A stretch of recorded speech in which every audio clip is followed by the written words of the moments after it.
Qu'est-ce que le français et à quoi ça sert? Question qui, bizarrement, n'est jamais posée et très rarement traitée en cours de français, ne serait-ce que pour commencer l'année. Ce qui, quand on y pense, est quand même assez étonnant et presque indécent, puisque la moindre des choses quand même quand on enseigne une matière et quand on va embêter les élèves pendant des années avec, c'est quand même de leur expliquer au moins en quoi ça consiste et puis surtout pourquoi on le fait. Salut à tous, salut les Apiciaux, ici Kit Charlemagne, Alexandre, et on se retrouve aujourd'hui pour un nouveau podcast spécial Bac, Bac is Coming. Alors ceci n'est que le premier épisode, le premier module de toute une série de vidéos, donc intitulée Bac is Coming, qui comptera environ, je pense, une quinzaine, voire jusqu'à une vingtaine de chapitres comme ça, d'environ 20 minutes, une demi-heure chacun, et qui va être comme ça une espèce de grand programme de révision autour du français, mais aussi de la philosophie, et principalement bien sûr des deux exercices qui sont au centre des évaluations les concernant, c'est-à-dire le commentaire de texte et la dissertation. Voilà, donc on va avoir l'occasion de parler de plein de choses, d'aborder plein de choses, et donc là ici ce n'est que le début, donc c'est pour ça que si je ne dis pas tout, c'est normal, c'est peut-être prévu pour la suite. Quand tout sera mis en ligne, c'est-à-dire là sous une dizaine de jours, n'hésitez pas à aller voir dans la playlist et à vous servir selon les questions qui vous préoccupent, qui vous intéressent, que vous voulez un petit peu creuser. On va avancer question par question. Allez, pour l'instant, chapitre 1, qu'est-ce que le français? Qu'est-ce que c'est que cette matière? Mais qu'est-ce que c'est que cette matière? C'est de la merde.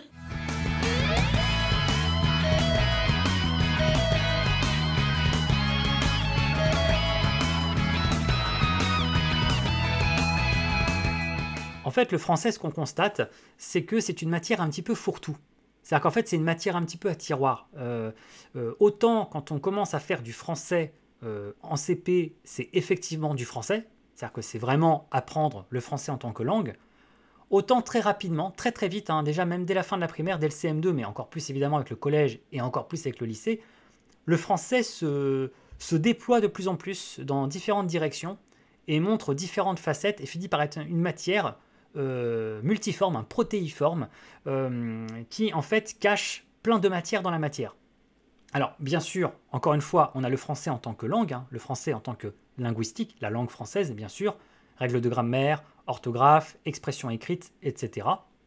Mais on a aussi, on l'a vu, le français en tant que langue littéraire, donc des textes en français, des textes de presse, des articles, des poésies, des extraits de romans, etc.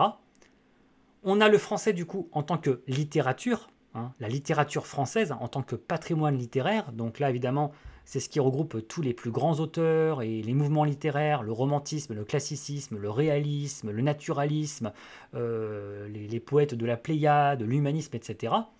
On a donc les auteurs qui vont avec, voilà, tous ces siècles et tous ces mouvements littéraires ont chacun leurs auteurs stars et les tubes qui vont avec. Ces auteurs stars ont chacun leur tube, leur texte un peu phare. En fait, ce qu'on pourrait appeler d'histoire littéraire. En fait, c'est de l'histoire littéraire, c'est l'histoire de la littérature, comme sur une frise, comme il y a l'histoire des sciences. Voilà, chaque en fait discipline dans la vie a son histoire. L'histoire des sciences fait que d'abord on a eu Pythagore, etc. et Thalès, ensuite on a eu tout ce qui est Galilée, Copernic, ensuite on a eu Newton, ensuite on a eu Einstein. Enfin, vous voyez, les sciences ont une histoire qui part d'un point A, qui va vers un point B, C, D, etc. En fait, les sciences progressent, les savants se répondent les uns aux autres, se contestent les uns les autres. Et en fait, tout ça, comme ça, suit un cours logique. Il n'y a évidemment aucun intérêt et aucun sens à commencer à étudier la science par Einstein et à finir par Pythagore ou par Copernic. On fait les choses dans l'ordre dans lequel elles ont été découvertes. Et comme ça, en fait, on suit la logique des découvertes d'une discipline, en fait, et donc de l'évolution de l'humanité. Voilà. Eh bien, les sciences humaines, en général les sciences humaines, bien sûr, mais en particulier la littérature et la philosophie, c'est la même chose en fait. Il y a des découvertes qui ont été faites, il y a des sujets qui ont été traités, explorés, des choses qui ont été traitées au départ d'une certaine façon, qui ont été ensuite traitées ou contestées à nouveau quelques années plus tard par un autre philosophe, qui répond à un autre philosophe, qui répond à un autre philosophe, et en fait comme ça on a une évolution de l'histoire des idées. Donc il ne faut pas croire, la littérature et la philosophie c'est comme pour la science, ça a une histoire, ça a une continuité, ça a une évolution logique, et donc cette évolution fait partie normalement du bagage culturel, de la culture générale littéraire qu'on nous enseigne, qu'on apprend. Donc ça, c'est le côté histoire littéraire. Mais on peut aussi penser que le français, c'est simplement la littérature. Et là, on ne parle pas d'histoire littéraire, de culture générale, de mouvement d'auteur. On parle vraiment de l'étude des textes et en fait de la lecture des textes. Simplement, en fait, la littérature, dans presque sa dimension émotive, en fait. L'émotion de lire un texte, l'émotion qui peut être véhiculée par un texte, de ce qui se passe dedans, de ce qui est raconté, des sentiments qui sont décrits, des idées qui sont qui sont transmises, des personnages, aussi de tout ce qui est le domaine narratif, hein. On parle de schéma narratif, hein, le schéma des actants, le schéma narratif, qui est le héros, qui est l'opposant, l'ennemi, qui sont les alliés, les adjuvants, qu'est-ce que la situation initiale, l'élément perturbateur, la situation de résolution, les péripéties. Voilà, tout ce côté aussi schéma narratif, hein, ce qu'on appelle aussi le structuralisme, fait partie en fait comme ça de l'apprentissage du français, parce qu'on apprend en fait à avoir un esprit critique sur une histoire et surtout à savoir comment décortiquer, en fait, comprendre comment est construite une histoire, comment elle est construite, en quoi ça consiste. Il y a un début, un milieu, une fin. Vous voyez, là, on est quasiment dans l'art poétique d'Aristote, hein, voilà, mais une histoire, c'est ce qui a un début, un milieu, une fin. Et voilà, donc quels procédés sont à l'œuvre, etc. Mais vous voyez, sur un plan narratif. Donc la littérature en tant que histoire, hein, ce que c'est qu'un récit, ce que c'est qu'une histoire, ce que c'est qu'un livre, comment ça commence, comment ça se poursuit, comment ça se termine, qui sont les personnages, que ressentent-ils, qui sont-ils les uns par rapport aux autres, que raconte ce texte, quelle est l'émotion véhiculée par ce texte, qu'est-ce que ça nous dit, qu'est-ce que ça nous apprend sur l'humain, hein. Il y a toute une dimension évidemment profondément humaine et psychologique dans la littérature, hein, parce que la littérature explore les sentiments humains, explore les relations humaines, donc évidemment c'est aussi une grande école de la vie, la littérature, donc vous voyez, ça c'est vraiment la littérature sur un plan plus émotif. Et enfin, il y a un dernier aspect, alors pour le coup, lui qui est un petit peu l'opposé, qui est anti-émotif par excellence, c'est celui donc, on l'a vu, des procédés littéraires, des figures de style, plus généralement de ce qu'on pourrait appeler la rhétorique, hein. Voilà, la rhétorique, hein, c'est l'art de l'argumentation, l'art de convaincre, l'art de manipuler le langage, l'art d'utiliser le langage en fait à des fins quasiment de combat, de lutte, hein. Voilà, la rhétorique est entre autres très utilisée bien sûr dans le langage des avocats, dans les plaidoiries, dans l'argumentation, dans tout texte argumentatif. Mais évidemment, voilà, aussi, globalement, la rhétorique, c'est vraiment l'art comme ça d'utiliser le langage. Donc évidemment, c'est important dans le français. Vous voyez, là, on n'est plus exactement dans la grammaire, dans le français en tant que langue, en tant que linguistique. On n'est pas non plus dans la littérature en tant que discipline, en tant qu'art, en fait, parce qu'on parle d'art aussi, hein. La littérature, n'oublions pas que c'est avant tout un art, hein. C'est un des grands arts de l'espèce humaine. Et donc, dans l'art, en fait, on est avant tout dans la notion de beauté et d'esthétique.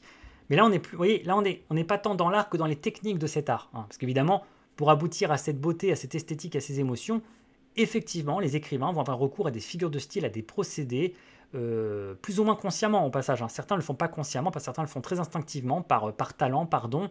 Mais en tout cas, voilà, vont avoir affaire à des procédés, tout comme encore une fois, un musicien va devoir connaître ses gammes, va devoir connaître ses notes, savoir lire la musique, savoir l'écrire, les partitions, connaître voilà, en fait, tout son solfège, hein, voilà. Et bien, pareil aussi pour la peinture, hein, connaître ses couleurs, les mélanges de couleurs, savoir gérer les perspectives, les proportions, etc. Vous voyez, chaque discipline dans la vie, il n'y a pas de secret, tout art, en fait, a sa technique, et cette technique doit être maîtrisée. Quitte, éventuellement, à la déconstruire et à la remettre en question, comme l'ont fait beaucoup d'artistes, hein, qui ont choisi, en fait, de déconstruire ce qu'ils ont appris, mais pour ça, ils ont dû d'abord l'apprendre. Et donc, chaque discipline a sa technique, c'est tout à fait normal. Donc, après tout, on admet parfaitement qu'il y a un solfège en musique, hein, que c'est très dur, que c'est très difficile, qu'il faut apprendre le solfège, les gammes, etc.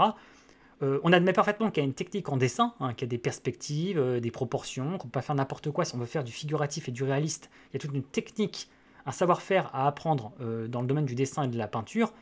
Et puis pareil, évidemment, dans le domaine des sciences, en mathématiques, hein, voilà. Donc, pourquoi on n'admettrait pas la même chose en français après tout? C'est vrai que c'est normal qu'en littérature, oui, là aussi, il y a des procédés, il y a des techniques, il y a des mots parfois un peu difficiles à apprendre, il y a des stratégies, des procédés que un grand homme de lettres doit savoir maîtriser. Il doit connaître le vocabulaire, l'orthographe, la maîtrise de la langue, les figures de style, les procédés, la rhétorique pour maîtriser parfaitement son langage comme on maîtrise un piano, comme un musicien maîtrise tout son solfège, toutes ses notes, toutes ses gammes, et peut en fait non seulement interpréter les morceaux des autres au piano, non seulement lire une portée et comprendre la musique des autres, mais aussi éventuellement composer la sienne.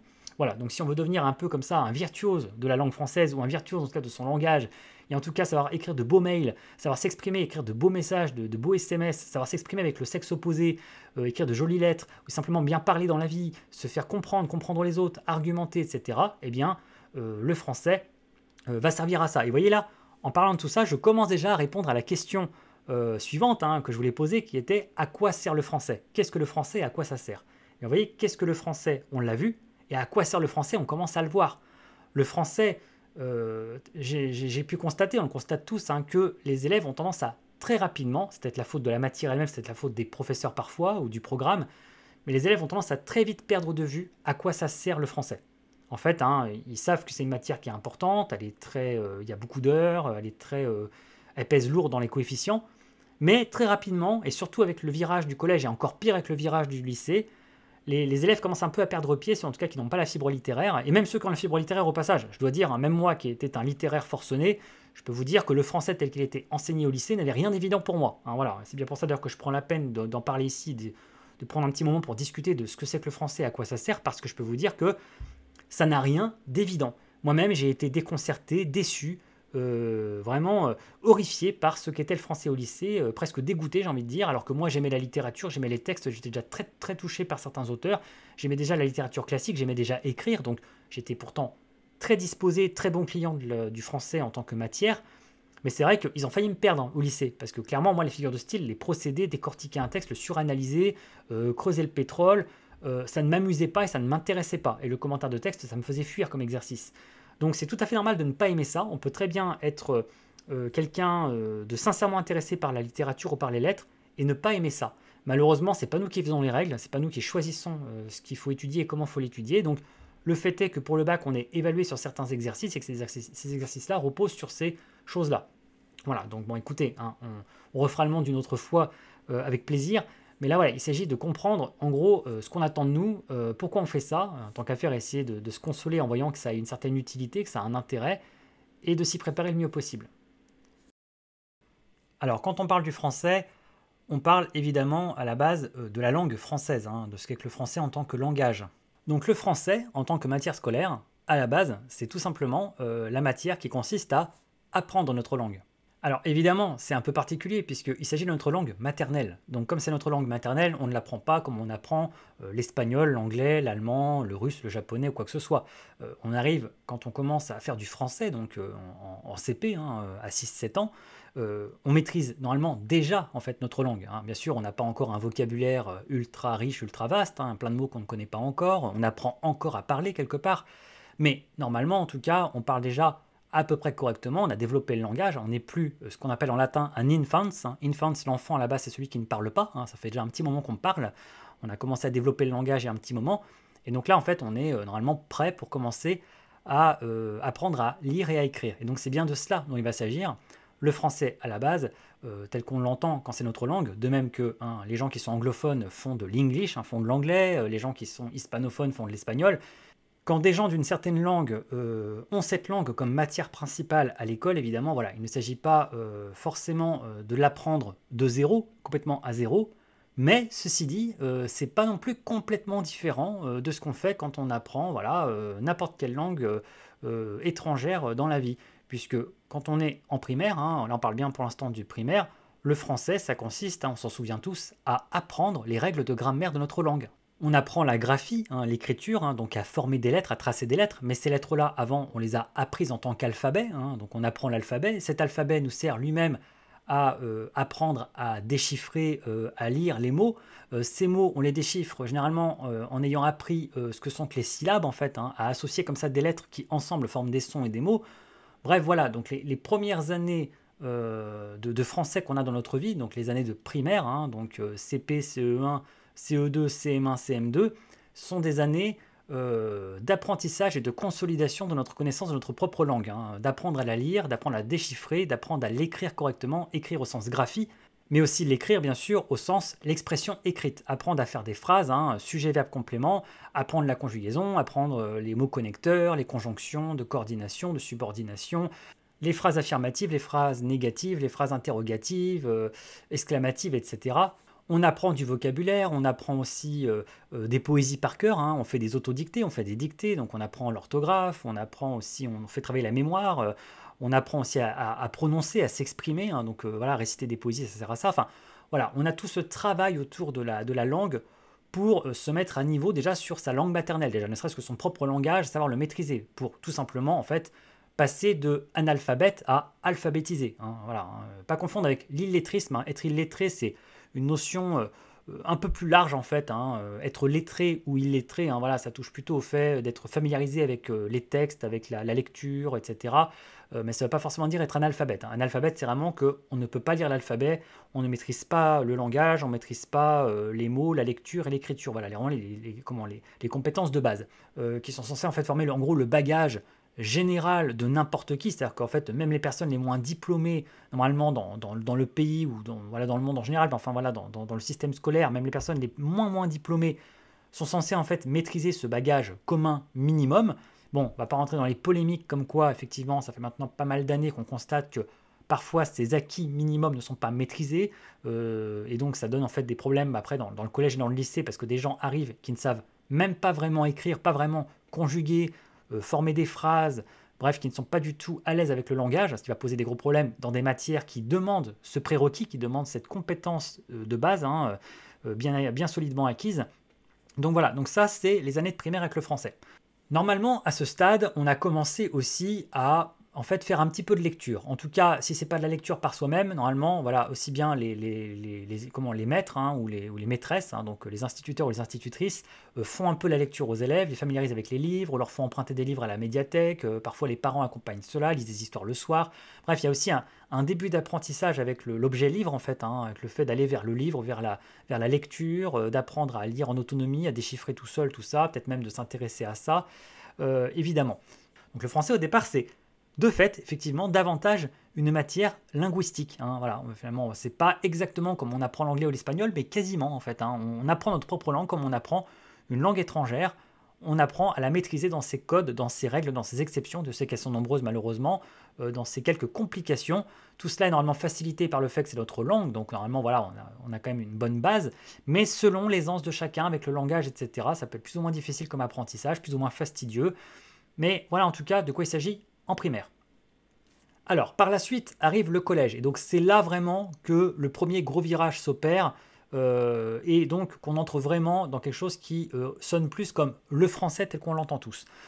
À partir du collège, on s'en souvient tous, le français devient une matière parmi d'autres, hein, on a un prof pour chaque matière, et le français n'est plus seulement une matière linguistique, hein. Bien sûr, l'aspect linguistique reste présent et reste assez important, hein. Au collège, on fait encore de la grammaire, on fait encore de la conjugaison, on fait encore comme ça des exercices qui consistent à travailler la syntaxe, à travailler l'expression écrite, bien sûr, donc il y a tout ce rapport au langage, et à la technique du langage, et à la technique de la langue, évidemment, mais peu à peu, cet aspect-là cède la place à un autre aspect qui se rapproche davantage de ce qu'on appelle la littérature. Voilà, le français commence à prendre une aura plus littéraire, et c'est là en fait qu'on entre en contact avec les premiers textes un petit peu de grande littérature ou de classique. Alors souvent c'est pour s'exercer, hein, ce sont des textes qui sont des espèces de bases, de supports pour justement entraîner encore l'apprentissage de la langue, pour développer le vocabulaire, pour repérer des règles de grammaire, mais c'est aussi évidemment des questions de compréhension écrite, hein, savoir si on peut comprendre un texte, et comprendre un texte parfois qui a 200 ans, parfois des textes qui ont 200 ans, 300 ans, 400 ans dans le cas de Molière, hein. Si on est au XVIIe siècle, hein, les années 1600, les textes ils ont quasiment 400 ans, 4 siècles, hein, donc voir si on est capable comme ça de comprendre un texte qui n'est plus tout jeune, qui est quand même du français moderne, mais un français voilà quand même un petit peu daté, qui nous parle en fait de littérature, de patrimoine littéraire, de mouvement littéraire, de grands auteurs, de connaître un petit peu les auteurs qui ont marqué notre culture littéraire française, hein, parce qu'on parle de français, hein, donc ce n'est pas la littérature mondiale, malheureusement, on pourrait le déplorer pour des questions de culture générale, on ne voit pas les auteurs allemands, les auteurs anglais, les auteurs espagnols, on est vraiment dans la culture franco-française, voilà, mais en tout cas on parcourt les différents siècles de l'histoire littéraire française, hein, donc du Moyen-Âge jusqu'à la Renaissance, jusqu'à l'époque classique et baroque, jusqu'au XVIIIe siècle et les Lumières, la littérature d'idées, etc. Et puis on continue jusqu'au XIXe, un très grand siècle de littérature bien sûr, avec tous les plus grands romanciers de la France quasiment viennent du XIXe siècle, et puis le XXe siècle jusqu'à l'époque contemporaine.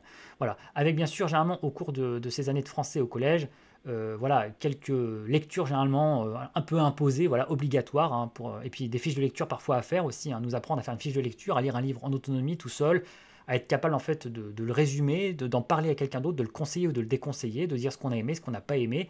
Enfin voilà, vraiment comme ça de former un petit peu notre personnalité de lecteur, hein. Vous voyez là un peu les choses commencent un petit peu à se télescoper, un peu à s'empiler, à s'accumuler, puisque en plus de la linguistique de base, on entre dans non seulement la littérature en tant que patrimoine littéraire, donc les grands auteurs, les grands mouvements littéraires, les textes qui ont marqué notre culture, notre patrimoine français, mais on a aussi en fait l'approche en fait de la langue littéraire en fait, hein, donc un vocabulaire spécifiquement littéraire et ce que c'est que le style en fait, hein, le style littéraire. Et du coup les registres, hein, vous aurez remarqué aussi qu'au collège on est familiarisé avec les registres, aussi avec les genres, hein, le genre du théâtre, le genre de la poésie, le genre du roman, le genre de la littérature d'idées, de l'essai, hein, pour citer un petit peu les 4 principaux qui vont nous poursuivre pendant toute la scolarité jusqu'au lycée. Mais aussi du coup voilà les registres, hein, le registre lyrique, le registre tragique, le registre comique, le registre pathétique, le registre descriptif, le registre informatif, etc. Enfin il y a plein de registres comme ça qu'on nous apprend à identifier, à comprendre, à démêler. Bref, vous voyez là, on sort un petit peu strictement de la linguistique et on entre dans quelque chose d'un petit peu plus littéraire, qui est utile pour faire des rédactions, qui est utile aussi pour se familiariser avec la lecture, avec les différents types de textes, pour comprendre un texte, en fait, hein, parfaitement saisir son atmosphère, son ambiance, savoir un petit peu aussi comment c'est fait, hein. On dissèque, on ouvre un petit peu l'horlogerie, on voit un petit peu comment c'est fait, etc. La première rencontre avec ces choses redoutables et redoutées et détestables et souvent détestées que sont les figures de style. Voilà, là vraiment normalement le poil se hérisse. Voilà, les figures de style qui ne vont plus nous lâcher hein, jusqu'au bac malheureusement. Hein. D'ailleurs, plus que jamais au lycée évidemment on va les rencontrer parce qu'elles seront la matière première du commentaire de texte. Mais en tout cas déjà dès le collège généralement, on commence en fait à être familiarisé ou initié à ces figures de style qui ont différentes fonctions. Voilà, dans un texte, hein, qui sont en fait comme ça des procédés à la fois esthétiques, hein, donc il y a une recherche comme ça simplement de faire joli, de faire beau, de donner un effet comme on en fait en peinture ou en dessin pour mettre une couleur, pour insister sur une forme, et puis bien sûr aussi quand un intérêt parfois un peu rhétorique, c'est-à-dire pour créer en fait un effet sur le lecteur, pour convaincre, pour toucher, pour provoquer une émotion. Voilà, donc ces procédés littéraires, ces figures de style, qui ont souvent des noms barbares, sont souvent une espèce de choc, on y reviendra, on va y revenir, vous inquiétez pas, et on aura l'occasion dans ce cycle sur le bac hein, de revenir sur ces fameuses figures de style. La rencontre avec ces figures de style, généralement, est un choc, parce que déjà, voilà, encore une fois, ce sont des mots assez barbares, donc c'est pas forcément facile parfois à retenir ces mots-là. C'est encore moins facile, même quand on a retenu le mot et qu'on a compris sa définition, d'identifier la figure en question dans un texte, hein. C'est une chose de connaître la définition, mais de la repérer dans un texte, c'en est encore une autre. Et surtout, en fait, ça provoque parfois une forme de désillusion ou d'allergie par rapport en fait au français. Parfois des élèves aiment bien le français jusqu'à un certain moment, et puis quand la rencontre avec les figures de style s'opère, c'est un petit peu la désillusion, parce que soudain le français passe de cet apprentissage de la langue et de cet émerveillement des premières lectures, de la rencontre avec la littérature, avec les grands textes, à quelque chose de beau et de touchant, d'émouvant, à tout d'un coup une espèce comme ça de registre barbare, de langage barbare technique, qui sert comme ça à analyser, voire suranalyser les textes, et en fait à partir un petit peu à la chasse aux figures de style dans un texte, et ça rend tout ça très fastidieux, très technique, et un peu superficiel, et du coup aussi ça peut créer des illusions, parce qu'en fait on a l'impression en fait comme ça d'entrer un peu dans le secret des textes, en fait, un petit peu de les disséquer, hein. C'est ce qu'on verra d'ailleurs, on reprendra cette image-là de la dissection, un petit peu, voilà, de l'autopsie, c'est-à-dire en fait comme ça d'entrer dans leur chair, de les décortiquer, un petit peu parfois de les analyser un peu excessivement, d'entrer un peu trop dans le détail, et en fait cela peut un peu gâcher la magie du texte si parfois certains sont touchés par ça. Alors, à ce stade, quand on est au collège, on ne fait pas encore de commentaires et de dissertations, hein. Généralement, on n'a pas encore entendu parler de ça quand on est au collège, on est encore à l'abri.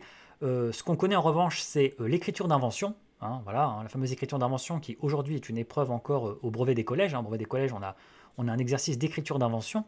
Voilà, donc la capacité comme ça à créer soi-même un texte, à en écrire un, à en inventer un, à trouver comme ça une idée et à la développer à l'écrit. Mais on a aussi et surtout en fait des questions de réflexion. En fait, on nous pose des questions de compréhension sur un texte d'abord, hein. On s'assure qu'on a bien compris, donc on nous pose des questions très précises sur voilà ce que dit le texte, quel est le personnage principal, qui parle à ce moment-là, donc vous voyez la situation d'énonciation, hein, qui parle à qui, de quoi, comment. Voilà, donc les différents registres de langue, les différents registres littéraires, les genres littéraires. Voilà, donc il y a tout cet aspect-là, bien sûr, en question de compréhension et d'analyse. Et puis généralement aussi, ça peut donner lieu à des questions de réflexion générale. Voilà, on va nous poser une question, par exemple, si on étudie la biographie ou l'autobiographie, pensez-vous que raconter sa vie peut être utile pour les lecteurs, peut être intéressant, leur être utile, quel intérêt a le genre biographique, etc. Voilà, donc ça c'est des questions en fait où on vous interpelle. Donc c'est pas de l'écriture d'invention, hein, c'est pas raconter une petite histoire ou un essai ou un témoignage, mais déjà, vous voyez, c'est une espèce de proto-dissertation en fait, hein. C'est un peu l'ancêtre de la dissertation. Voilà, c'est un peu la version modeste, un peu facile de la disserte. Voilà pour le français au collège. Alors vient ensuite le grand virage du français au lycée, donc la seconde, la première et la terminale. Alors, le français en seconde est marqué par deux choses en particulier. Déjà, le recul quasi total, hein, donc quasiment la disparition de la grammaire et de la linguistique. Au lycée, généralement, à exception près, on ne fait plus de grammaire, on ne fait plus de linguistique, hein, on n'est plus là comme ça à refaire nos règles de grammaire, de conjugaison, à apprendre à faire comme ça un petit peu de technique de langage, hein. Normalement, on considère que ça a été acquis avec le collège et la primaire, bien sûr, que tout ça a été validé par le brevet des collèges, et donc on arrive au lycée en étant tout à fait capable de former des phrases, de s'exprimer, qu'on maîtrise notre conjugaison, qu'on maîtrise notre orthographe. Évidemment, dans les faits, on sait que c'est très rarement le cas ou trop rarement le cas, mais en tout cas, normalement, on est censé maîtriser les bases de notre langage à ce moment-là. Donc c'est pour ça que le lycée passe à une autre étape et va de plus en plus mettre l'accent sur la littérature elle-même. On retrouve à cette occasion, bien entendu, les grands auteurs, hein, les grands chefs-d'œuvre de la littérature classique, hein, qui sont soit en lecture imposée en l'œuvre intégrale, soit étudiés en tant qu'extrait comme ça, séparés un peu hors de leur contexte, hein. Mais voilà, on distribue les textes en classe et en fait on étudie différents extraits d'œuvres illustres, plus ou moins connus, plus ou moins respectés, etc., d'auteurs à travers différents siècles. Et donc tout ça en fait est l'occasion de faire un peu de culture littéraire, hein, de se repérer un petit peu dans les mouvements littéraires de telle ou telle époque, dans les grands auteurs de telle ou telle époque, et d'à nouveau rencontrer bien sûr les registres, hein, les différents genres et les différents registres. Et donc c'est là que deux exercices font leur entrée et ne vont plus nous lâcher jusqu'au jour J du bac, hein, et parfois pour certains jusqu'à leurs études supérieures, hein, s'ils font des études un peu type lettres, etc. Le commentaire et la dissertation. Alors au lycée, évidemment, on retrouve les fameuses figures de style, d'ailleurs plus que jamais, parfois d'ailleurs on les a pas encore vues au collège, et pour le coup c'est au lycée qu'on fait leur rencontre, leur connaissance. Voilà, donc là encore c'est un petit peu le choc, hein, parce que bon, il y a tous ces noms barbares, ces procédés, et là tout d'un coup la lecture des textes est un petit peu gâchée, parce qu'on voudrait parler peut-être d'émotions, on voudrait peut-être parler de psychologie, on voudrait peut-être parler de ce que ressentent les personnages, de ce que nous inspire l'histoire, se permettre comme ça de laisser parler un petit peu les émotions et d'entrer plutôt dans la psychologie. Et en fait on est ramené à un aspect froidement technique, à un aspect assez chirurgical et strictement linguistique, voilà, du texte. Voilà, et en plus, comme si en fait on découvrait que depuis le départ, en fait, les écrivains, ce qui en fait n'est pas le cas bien sûr, hein, c'est a posteriori bien sûr que les profs et les critiques repèrent des procédés littéraires dans les textes, mais les écrivains font ça instinctivement la plupart du temps, par la musicalité des phrases. En fait, ils ont cet instinct de choisir bien leur formulation, mais les écrivains ne courent pas après les figures de style, hein, n'ont pas ce pédantisme-là. Mais en tout cas, c'est vrai que, bon, au lycée, on découvre en fait que la lecture des textes tourne un petit peu à la torture, hein, à l'examen de torture, et que ça consiste souvent comme ça à courir après les procédés, à chercher un petit peu, à creuser un peu le pétrole, à chercher en fait à mettre des mots sur n'importe quel procédé dans n'importe quelle phrase, et donc en fait à aboutir comme ça à une forme de suranalyse linguistique ou stylistique des textes. Donc ça, vous voyez, on voit vraiment déjà se mettre en place ce que va être l'exercice du commentaire de texte, hein. Donc souvent, c'est le premier exercice auquel on est initié en seconde sur les deux exercices, parce que considéré comme le plus accessible et le plus facile et le plus ressemblant avec ce qu'on a pu faire par le passé au collège. Voilà, donc généralement, premier exercice que l'on rencontre et auquel on nous forme dès la seconde et qui va nous poursuivre durant tout le lycée, c'est le commentaire de texte.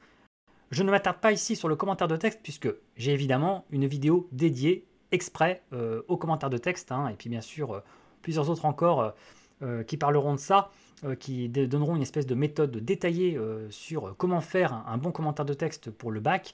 Donc du coup, voilà, je ne m'arrête pas dessus ici, on aura bien l'occasion de s'étaler sur le sujet. Là pour l'instant, j'explique juste en quoi consiste le français en primaire, au collège et au lycée.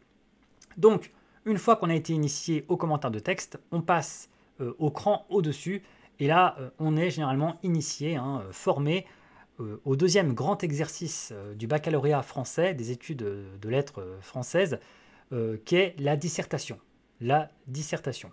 Alors pour le coup, là aussi, qui est un petit peu une espèce de cousine aînée d'un exercice qu'on a déjà un petit peu pratiqué généralement au collège ou au brevet, qui est un peu la question de réflexion en fait, hein. La question de réflexion, la question d'analyse, etc., la question délibérative.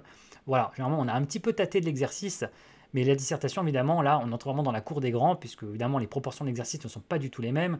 Voilà, l'épreuve, telle qu'on la pratique à la fin, dure 4 heures, bien sûr. Donc 4 heures pour remplir à peu près une copie double, voire deux pour les plus bavards et pour les plus rapides, mais en tout cas une copie double et demie bien souvent. Donc il faut beaucoup écrire, l'examen dure longtemps, et bien sûr le niveau de réflexion attendu est beaucoup plus approfondi, il faut faire 2 à 3 parties, il y a toute une rhétorique et un art du plan. Là encore une fois, je ne m'attarde pas sur la dissertation, puisque comme pour le commentaire, voilà, je vais vous proposer une méthode détaillée, des conseils, des recommandations sur comment faire une bonne dissertation pour le bac, quels sont les attendus, en quoi ça consiste, qu'est-ce qu'une dissertation, à quoi ça sert, hein, comme pour le français, hein, voilà, qu'est-ce que c'est, à quoi ça sert, pourquoi on en fait, qu'est-ce qu'on cherche à évaluer chez vous, qu'est-ce qu'on attend de vous, quelles sont en fait comme ça les bonnes astuces, les bonnes méthodes pour faire une bonne intro, pour faire une bonne conclue, pour faire un bon développement, faire une bonne problématique, etc. Voilà, je vous donne toutes les méthodes, tous mes conseils dans d'autres vidéos. Là, pour l'instant, on fait un peu le point sur le français, et c'est volontairement que là, j'ai été très littéral, hein, j'ai vraiment passé en revue ce qu'est le français strictement en tant que matière au primaire, au collège et au lycée. Mais en tout cas, voilà, je voulais en venir à la base, c'est que le français, en tout cas au stade où on en est quand on l'étudie au lycée, est une matière qui est plein de matières différentes à la fois et certaines qui n'ont rien à voir les unes avec les autres, hein, voilà. Donc encore une fois, on a le français en tant que langue, en tant que linguistique, hein, en tant que maîtrise technique de la langue. On a le français en tant que patrimoine littéraire, hein, histoire littéraire, l'histoire de notre culture littéraire française, avec les auteurs, les œuvres, etc., les mouvements, les siècles. On a le français en tant que littérature, hein, donc la littérature, le rapport au texte, la lecture, lire les œuvres, les émotions que ça véhicule, les scènes, etc., voilà, qu'on vit ensemble avec la lecture. Enfin, c'est un peu comme regarder des films, en fait, hein, voilà, hein, là, c'est la lecture en tant que divertissement quasiment, ou en tant qu'émotion, l'analyse psychologique et tout. Et puis, on a le commentaire de texte, hein, donc là, vraiment l'analyse, voire la suranalyse, les procédés, etc. Et tout ça va souvent de pair avec la rhétorique aussi bien la rhétorique des textes qu'on étudie, donc découvrir en fait qu'ils sont construits d'une certaine façon, que le texte suit une progression logique, ils ont un début, un milieu, une fin, qu'il y a tel procédé, telle figure de style qui est utilisée. Mais tout ça aussi va servir en fait à ce que nous-mêmes on écrive nos propres textes et que en fait, on puisse s'exprimer dans des questions de réflexion, généralement des questions de réflexion qui touchent à la littérature elle-même ou à l'art en général, ou en tout cas voilà, au français on va dire en tant que discipline.